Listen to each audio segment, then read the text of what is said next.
All right, Shalom. I want to start out by giving all praise, honor, and glory unto Yahweh, Shema, Shabbat, Shema, Kakwadash. Double honor to the apostles and others, great millstone. Shalom to all the Akim out of Christian word of sincerity and the truth. Yeah, I want to just do a lesson on this Ww3. As we know it, the times are coming, where the big guns are going to be presented. The major nations, it's already written in Matthew, the 24th chapter, that the wars and rumors of wars were going to take place. And we've seen, major wars, throughout, the times in history, from 2,000 years ago, moving on forward. The Vietnam conflict, World War I, World War II, it's been hundreds of wars, literally, if not thousands of them, from like I said, the 2000s, 2021, going all the way back, to the times of Yahweh Shah, but it's written in the book of Revelations of a massive devastating war that multiple superpower nations, because it's not just two. We know two of the main ones being China and the United States, but also Russia, locking horns, with Babylon the Great, and it all is going to end in a nuclear fallout, So I want to read a little bit on this, and I'm going to jump into some scriptures, because a lot of people, they dare to say that this war is going to, dare to speak on, especially your pork chop pastor, that's preaching the prosperity doctrine. He's not going to tell you that these different wars are going to get together and drop nuclear missiles on one another. It's going to be actually a nuclear fallout, and if you don't have the wisdom, knowledge, and understanding of Yahweh Hashem Shah, you're not going to be protected. So it says, are we in danger of stumbling into a major military conflict? This week, a couple of startling revelations have really shaken up those that closely watch U.S. relations with China. The relationship between our two nations continue to deteriorate, and we are now closer to a war with China than we have ever been since the end of the Korean War. This is something that I have been warning about for a long time, and I am extremely alarmed by what has just been revealed. But for most Americans, a war with China is so improbable that it isn't even worth thinking about. In fact, if you put together a list of all the issues that the American people are concerned about, war with China would probably not even make it the top 1,000. Here in the U.S., it is pretty much a non-issue because the vast majority of the population does not think that such a war will ever happen in their entire lifetimes. Yeah, and that deals with Esau blinding the minds of the people. Scripture speak about, even the gospel being hid to them that are lost. Part of the gospel is World War I, World War II, World War III. These people are in the Epicurean mind state. As the saying goes, societies begin Stoic and then they end Epicurean. Most people are concerned about, the new challengers that's going to come out, the new, what's going to be the newest iPhone, what's the newest capabilities, technological releases, movie releases, show releases, and even in the, the personal health, getting the jab, it's so many things that's just circling the minds of the people that's just filled up with, bullshit, that when it comes to these different major nations, taking it there, it's the, it's above, their thought schemes, man. The schematics of their brain does not, get to that level. As it is written, wisdom is too high for a fool. So they don't follow the news. They don't follow geopolitics. Apostle Hart said that over 10 years ago, man. You got to get into that geopolitics, see what these different nations are working towards, and we know what the scriptures speak about. Like I said before, World War I was written. All right, Revelations, the 9th chapter. World War II, it was also written, as well as World War III. So, but it says, but over In fact, but over in China, they see things very differently. In fact, state-controlled media outlets openly talk about an invasion of Taiwan and a future military conflict with the U.S. So the Chinese reunification with Taiwan is a top national priority, and the U.S. military is the only thing standing in the way of achieving the extremely important goal. All right. So Esau works the media totally different than the Chinese. All right. So the Chinese are really getting the people in the headspace that military conflicts with these other nations, can be as close as coming on tomorrow, while Esau paints the picture that these things are furthest things from the truth, and see, when things pop off, Esau knows how to, increase the shock value, so to speak, shock the minds of the people, issue certain states of emergencies and corral the people to actually, lace up their boots and get ready to go. But he doesn't want to have the people respond early, because a lot of people are starting to lose their trust in the good old US of A. If you really deal with Chinese government, communist China and things of that nature, or let's just deal with China on the whole, it's predominantly Chinese. All right. So these people in China are willing to die for their nation for the most part. But when you deal with America, you have, as this is written, it's a major melting pot. So Esau is not going to use the same tactics of control that the Chinese government will use. You see, and there's so much more in this, for brothers, that have a minute, to get into this, because we're in these times, man. We're in these times that the spiritual demon, Satan, is going to use his physical counterpart, Esau, to put in that work. And it's not going to be for his, he's not going to win, man. It's not going to be for his victory. It's really going to be for his destruction, as it is written that the deceived and the deceiver is his. So the Most High is putting the spirit on the spiritual demon Satan to really encourage this man to really seduce him unto his own destruction. Scriptures speak about he that, diggeth the pit, he shall fall therein. So the Most High put the spirit on these elites, elite scientists and things of that nature, to craft and manufacture these thermonuclear missiles, not to rule for eternity, but to basically be, blown into oblivion. But this is Isaiah 14. I'll start at verse 12. How art thou fallen from heaven, O Lucifer, son of the morning? What does the word Lucifer deal with? The light bearer, son of the morning. Esau, he works in the light. See, these elites know that World War III is going to come to pass, just like they knew it was going to be a major conflict, World War II and World War I. These devils are privy to information that they don't keep, and they keep it from the general public. Hell, like I always think about during the time of Christopher Columbus, these individuals, top officials of the government, knew the earth was round. They knew that it was,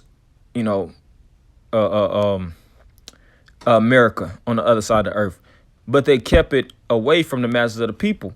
When you watch the movie 1492, Cristobal Colon, or Christopher Columbus, he spoke about knowing that there was a certain part, of a other side of the earth, where the natives dwelled, and he said that he read the book of Ezra.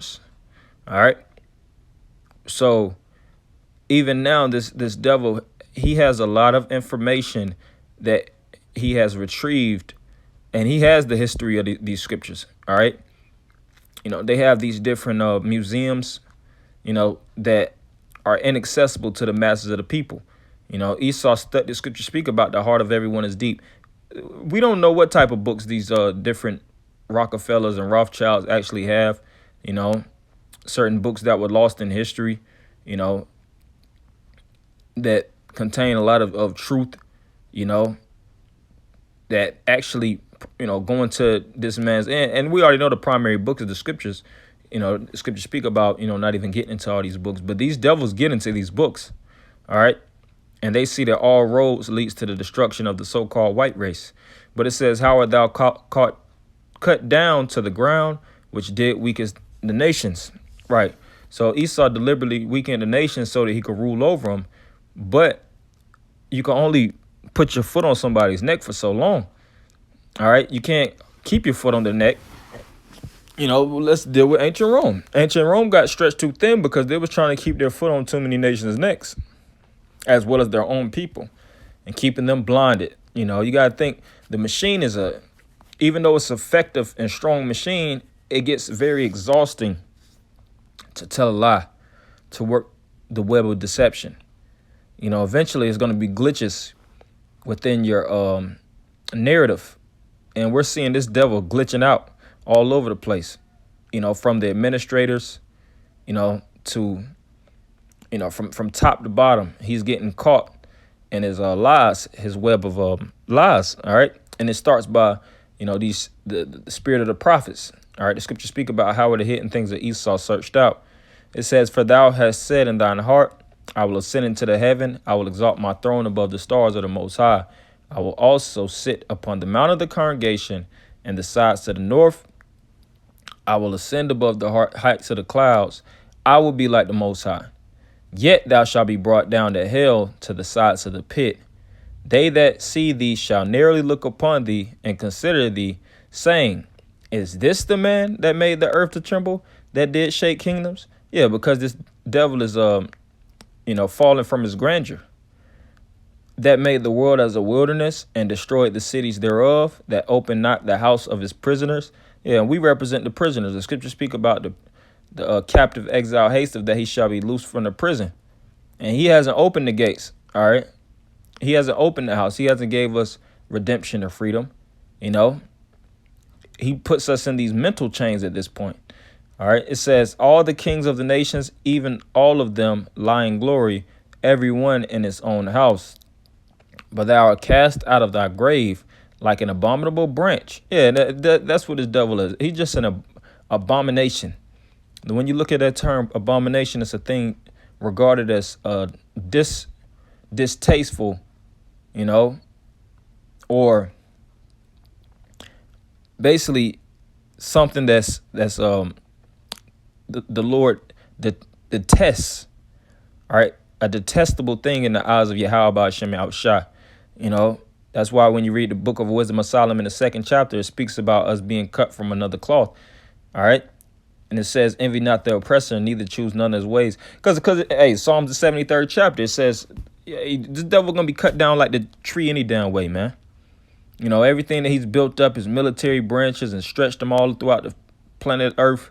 That's all for his detriment, man. And then you got certain jakes that's all, bugged out. Oh, America's the biggest military. I want to, join the American force. That's why a lot of these jakes that, signed up to the military to fight this white man's war, they're going to die in this white man's war. It says, and as the raiment of those that are slain, thrusted with a sword, that go down to the stones of the pit, as a carcass trodden under feet. And that's really the main point. I want to get this one other one, because it's a slew of other ones you could go into with that World War III. But we're all witnessing the fall of Esau, Edom. All right. And that's why the Most High told, the Most High through David, he said, break their teeth, O Yahweh. Because not only does this devil have these different major nations he has to rumble with, he got to rumble with the Yahweh Shai and the angels. The Lord is, like when you watch these different, back in the day they had WWF, and you'll see, I think Hell in a Cell or King of the Ring, and then you'll see these different individuals getting down, and then you'll see a major appearance, like the damn Undertaker, and everybody knows he's a force to be reckoned with. Everybody, makes that piercing gaze right behind them, and then they'll see that the damn lights turn off, Then the fucking commentators, oh, it's the Undertaker, Then he come in, he straight up putting in work, throwing mother effers out the ring. Hey, that's like, yeah, I was trying to come with that, I was trying to come with that grand appearance, laying the smackdown on this devil, man. And then you're gonna see all these different individuals that were scoffing and turning against the Lord, try to jump on the bandwagon. And a lot of these guys it's gonna be a little too late. But this is Luke 10:18. And he said unto them, I beheld Satan as lightning fall from heaven. Right. So we know how quick lightning can fall from heaven. All right. Lightning comes down from the heavens at a dramatic rate, faster than the naked eye can see in most cases. But what happens? You witness the boom of it. So we're going to witness the fall of this devil via thermonuclear missiles. All right, matter of fact, I'm going to get this other one. Because Yahweh Shai is coming back, no matter what these individuals think or believe, their notion of thoughts, they think because the Lord didn't return when their grandma was alive or their great-grandma was alive or during the time of the 1600s that the Lord is delaying. The Lord don't slack, man. Everything is about a build-up. See, Jake be wanting the climax to come at their, time, but because it didn't come, like in a movie, it's all about the director's theme. You watch the movie at the mercy of the director. You can't say that, all right, I want the climax to come at 22 minutes and 34 seconds because I got to bounce, at 30, 35. Hey, it's not up to you, my man. All right. You got to sit back and eat the popcorn and watch the show, man. This is the Lord's ultimate movie. That's why it tells you that in Zephaniah, the 3rd chapter, how it's in the spirit of the Lord. The Lord is determined to gather the nations. All right, to corral these nations, to fight this war, Armageddon. The word Armageddon deals with the word Harmageddon, which means government of troops, mountain of troops. Mountains represents the governments. All right. With these armed forces. And these armed forces, like I said, they're going to go to the Middle East, and a lot of them going to get put down. All right, which is a beautiful story. A lot of these different Jakes love watching these type of movies, but when it comes to real time, then that's when they think it's all effed up. The Lord is, merciless. Nah, hey, the Lord is coming to bring judgment and clean up the earth that has been destroyed and just tore apart by the inhabitants thereof, as it is written. Isaiah 66:15. For behold, the Lord will come with fire, and with his chariots like a whirlwind, to render his anger with fury, and his rebuke with flames of fire. For by fire and by his sword will the Lord plead with all flesh, and the slain of the Lord shall be many. Right? The scriptures speak about, how the blood shall be up to the horse's bridle. So when the Lord, comes through hacking, he's not going to lighten up on the sword. All right, you thought Christopher Columbus was a bad guy with the sword and these left-hand side devils. When the Lord the Lord gave this devil the power of the sword. So who can swing the axe better than Yahweh Shah? That's why the scriptures speak about the Lord treading the wine press alone. The Lord doesn't need personal reinforcements and assistance. That's why when the Lord comes back, he's even going to smoke the angels, man. When the Lord, the angels ain't going to be able to catch up, with the head. That's why I just said, like I said, the Lord say he's going to tread the wine press alone, man. He's going to be in the spirit of just going. When the Most High Yahweh gives Yahweh Shah that green light, he's going to jump off the throne like something the world has never seen before. That's why it says every eye shall see and every ear shall, basically every knee shall bow. So I didn't want to make this too long. I just wanted to go into this, thermonuclear conflict that's very, very soon to occur. Hopefully brothers will edify. I'm going to end it by giving all praise, honor, and glory unto Yahweh, Shema, Shabbat, Shema, Kakwadash, double honors to the apostle and others of great millstone. Shalom, Akim.